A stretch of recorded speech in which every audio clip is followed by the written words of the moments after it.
Test 4. You will hear a number of different recordings and you will have to answer questions on what you hear. There will be time for you to read the instructions and questions, and you will have a chance to check your work. All the recordings will be played once only. The test is in 4 sections. At the end of the test, you will be given 10 minutes to transfer your answers to an answer sheet. Now turn to Section 1.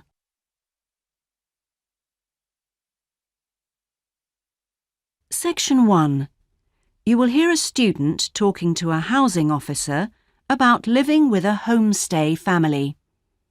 First, you have some time to look at questions 1 to 6.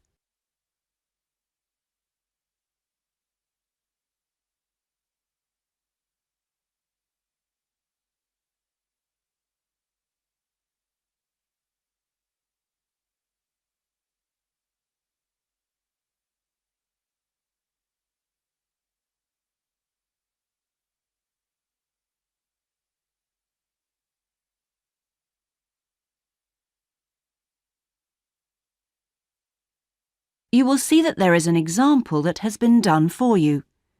On this occasion only, the conversation relating to this will be played first. Yes, what can I do for you? My friend is in homestay, and she really enjoys it, so I'd like to join a family as well. Okay, so let me get some details. What's your name? My name is Keiko Yuchini. Could you spell your family name for me? It's Yuchini.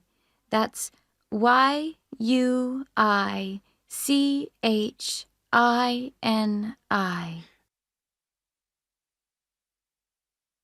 The student's surname is Uicini, so Uicini has been written on the form. Now we shall begin. You should answer the questions as you listen, because you will not hear the recording a second time. Listen carefully and answer questions 1 to 6. Yes, what can I do for you? My friend is in homestay, and she really enjoys it, so I'd like to join a family as well. Okay, so let me get some details. What's your name? My name is Keiko Yuchini. Could you spell your family name for me? It's Yuchini. That's Yuichini.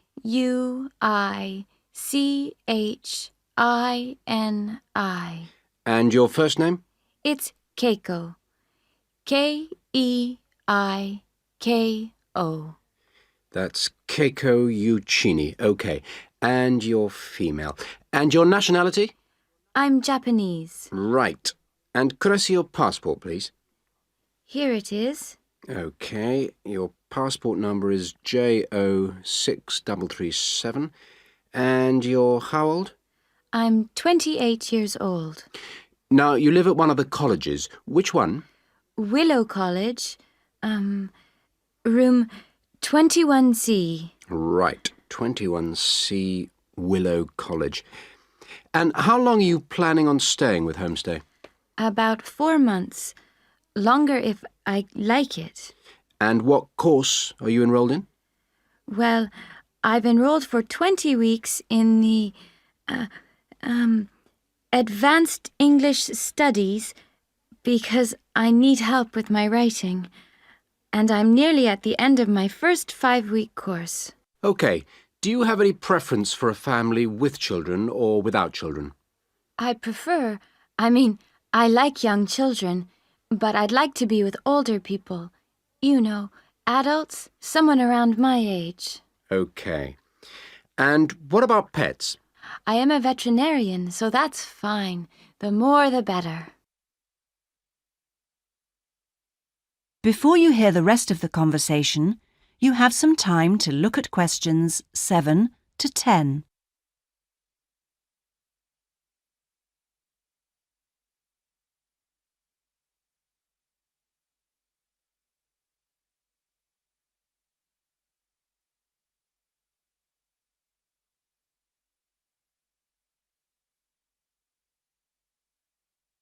Now listen and answer questions 7 to 10.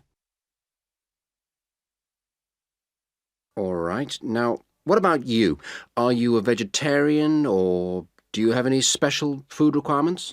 No, I am not a vegetarian, but I don't eat a lot of meat. I really like seafood. And what are your hobbies? I like reading and going to the movies. Do you play any sports? Yes, I joined the handball team, but I didn't like that, so I stopped playing. Now I play tennis on the weekend with my friends. All right. Let's see. Name, age, now the location. Are you familiar with the public transport system? No, I'm not really because I have been living on campus. I've been to the city a few times on the bus, but they are always late. What about the trains? I like catching the train. They are much faster. Now, let me go check on the computer and see who I've got. Listen, leave it with me. I'll check my records and I'll give you details this afternoon. Thank you for helping me. It's a pleasure. Bye. Bye. That is the end of section 1. You now have half a minute to check your answers.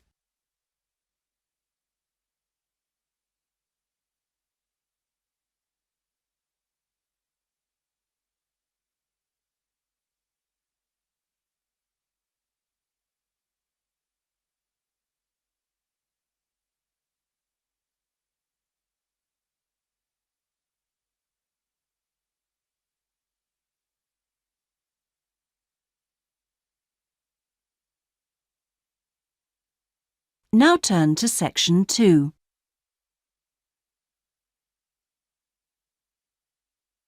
Section 2. You will hear a guide giving a tour of a park. First, you have some time to look at questions 11 to 14.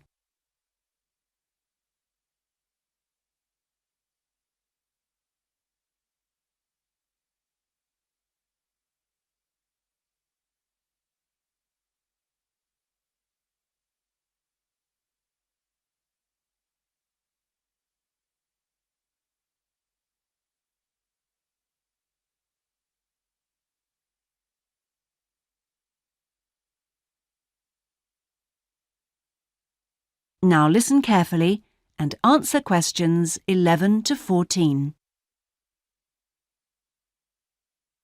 Welcome to all of you. Can everybody see and hear me? Good. I'm Sally, your guide for this tour of the Bicentennial Park. I hope that you're all wearing your most comfortable shoes and that you can keep up the pace. So, let's get underway on our tour around this wonderful park. I'll start today with some general background information. There used to be a lot of factories in this area until the 1960s. Creating the park required the demolition of lots of derelict buildings on the site, so most of the exciting park space all around you was originally warehouses and storehouses. The idea of building a public park here was first discussed when a property developer proposed a high-rise housing development, but the local community wasn't happy. If the land was to be cleaned up, they wanted to use the site for recreation. Residents wanted open space for outdoor activities rather than housing or even an indoor sports complex. Now, to the Bicentennial Park itself. It has two areas, a nature reserve and a formal park with man-made features and gardens. The tall blue and white building in front of us is called the Tower and is the centre point for the formal gardens. It stands 12 metres high, so follow me up the stairs to where we can take advantage of the fantastic views. Before you hear the rest of the tour, you have some time to look at questions 15 to 20.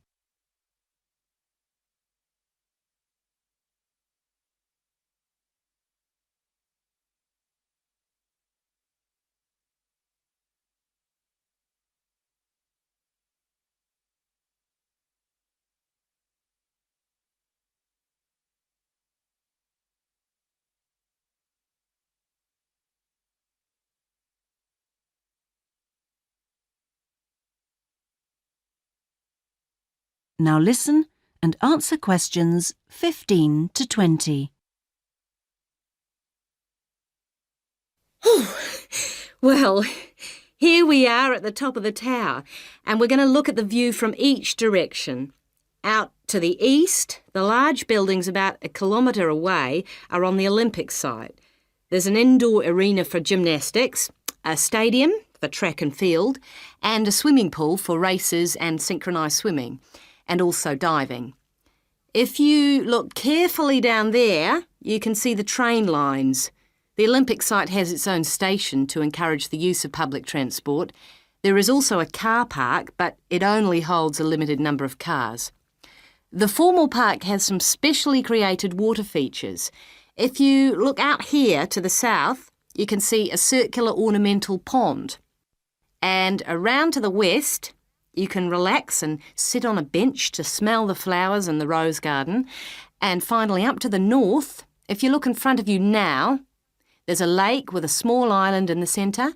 You can hire rowing boats at the boat shed, which you can't see from here. But if you look through the trees, you can see the cafe, which has lovely views across the water.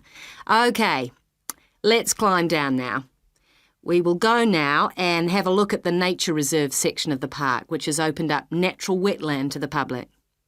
The mangroves have been made more accessible to visitors by the boardwalk built during the park's upgrade.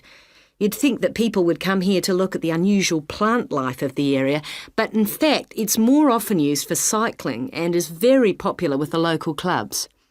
This is the far end of the park, and over there you can see the frog pond, a natural feature here long before the park was designed.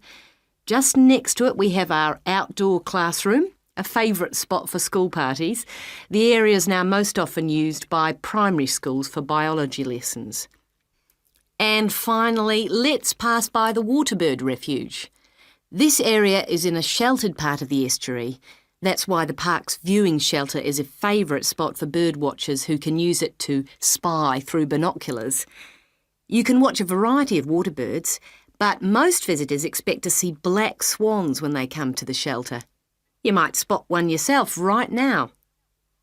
Well, here we are back at our starting point, the Visitors Centre. That is the end of section 2. You now have half a minute to check your answers.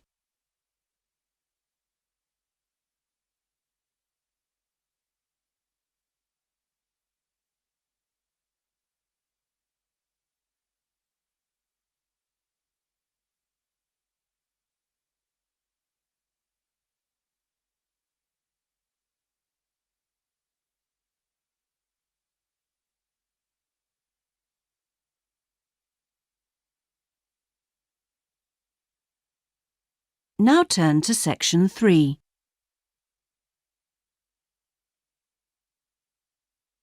Section 3.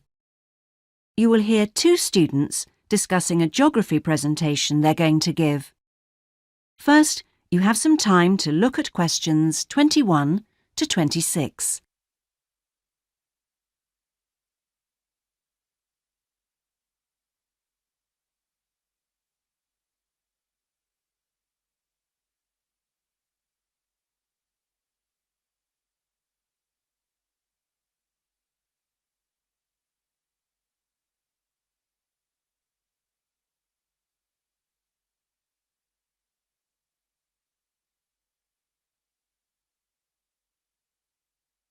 Now listen carefully and answer questions 21 to 26. Remind me, Trevor, how long is the presentation? Dr. White said 3 per hour. So about 20 minutes. Well, it'll be 15 minutes per presentation. And 5 minutes for questions? And is this one going to be assessed? No, not this time round, because it's the first one, you know. Oh, good news. Well, Trevor, what are we going to include? Well, do you think we ought to give some historical background? Oh, no, definitely not. We won't have time. OK, but I think we ought to say something about the geographical location, because not a lot of people know where the islands are. Yes, OK. I'll take notes, shall I? Yeah, that'd be a help. So, Geographical location? Then we ought to give an overview of the whole education system. Shouldn't we say something about the economy? You know, agricultural produce, minerals and so forth? Well, Dr. White said we shouldn't go into that sort of detail. But it's pretty important when you think about it. You know, because it does influence the education system. Look, let's think about that one later, shall we? Let's see how we're doing for time. OK, so general overview of education? Of course. And then the role of English language. No, that goes in the language policy seminar, don't you remember? Are you sure? Positive. All right. So those are the topics we're going to be covering. Mm-hmm.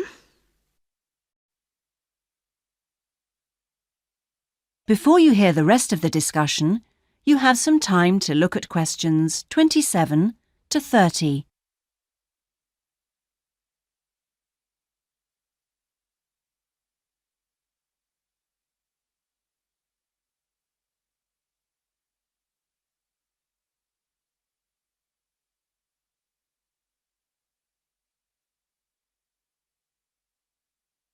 Now listen and answer questions 27 to 30.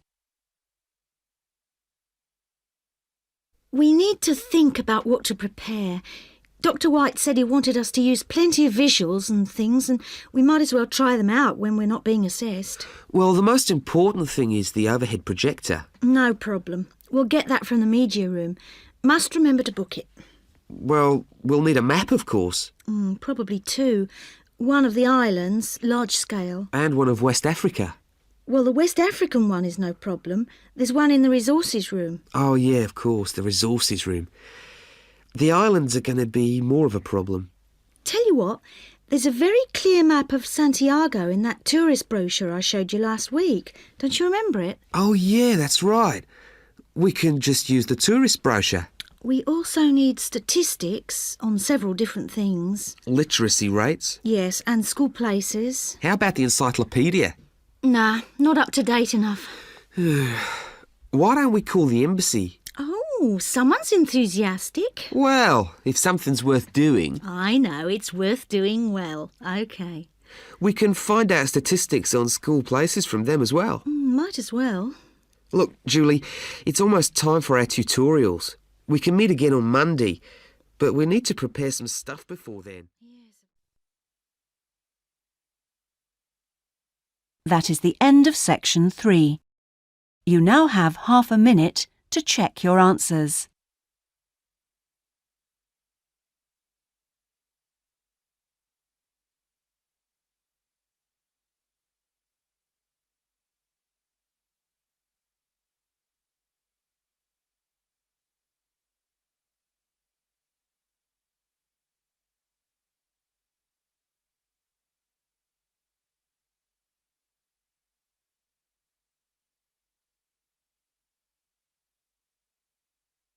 Now turn to section 4.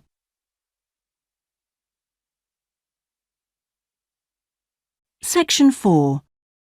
You will hear part of a lecture about a chemical substance called monosodium glutamate.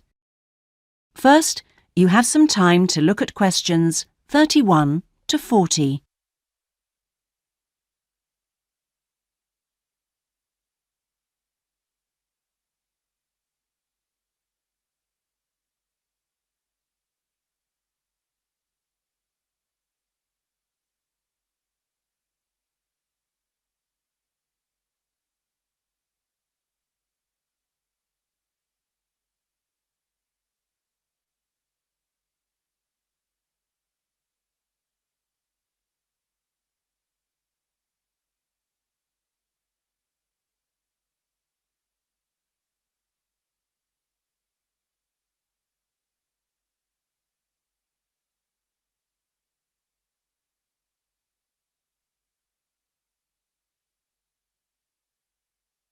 Now listen carefully and answer questions 31 to 40. In today's lecture, I'm going to talk about monosodium glutamate, or MSG as it's more commonly known. Now, MSG, as you probably know, is a flavor enhancer which is used particularly in Chinese and Japanese cooking. Today, I am going to explore why it is so popular in these cuisines, and more importantly, how does it enhance the flavor of food? The main reason why MSG is more commonly used in Japanese meals is tradition. For many thousands of years, the Japanese have incorporated a type of seaweed known as kombu in their cooking, as they discovered it had the ability to make food taste better. But it wasn't until 1908 that the ingredient in kombu, which was responsible for the improvement in flavor, was actually discovered to be glutamate by scientists working there. From 1908 until 1956, glutamate was produced commercially in Japan by a very slow and expensive means of extraction. It was in 1956 that the speed of the process was improved and industrial production increased dramatically and still continues to increase to this day. In fact, hundreds of thousands of tons of MSG are produced all over the world today.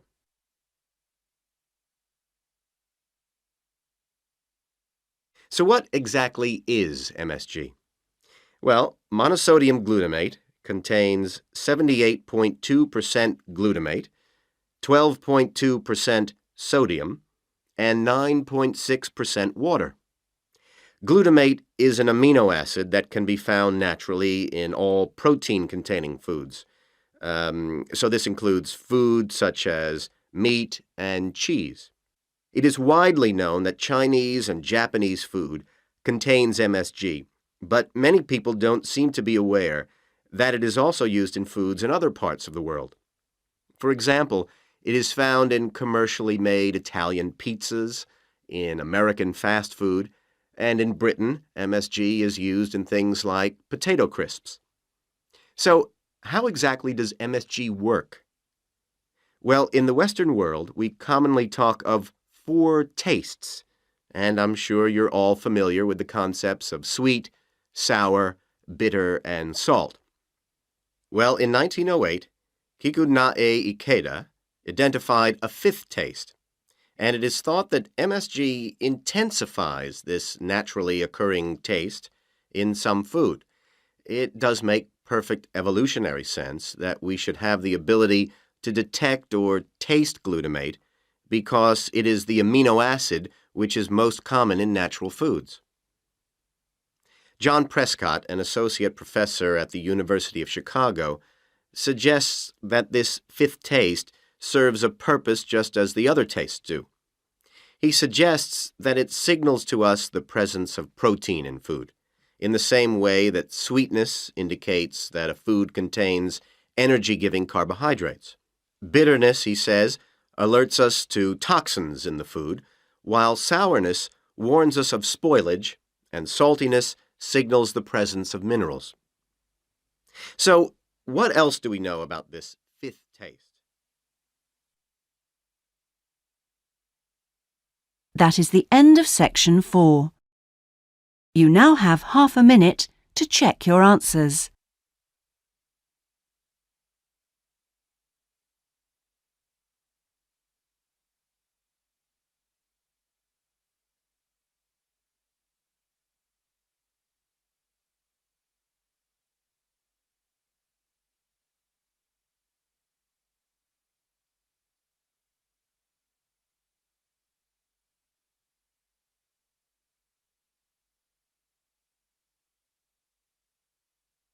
That is the end of the listening test.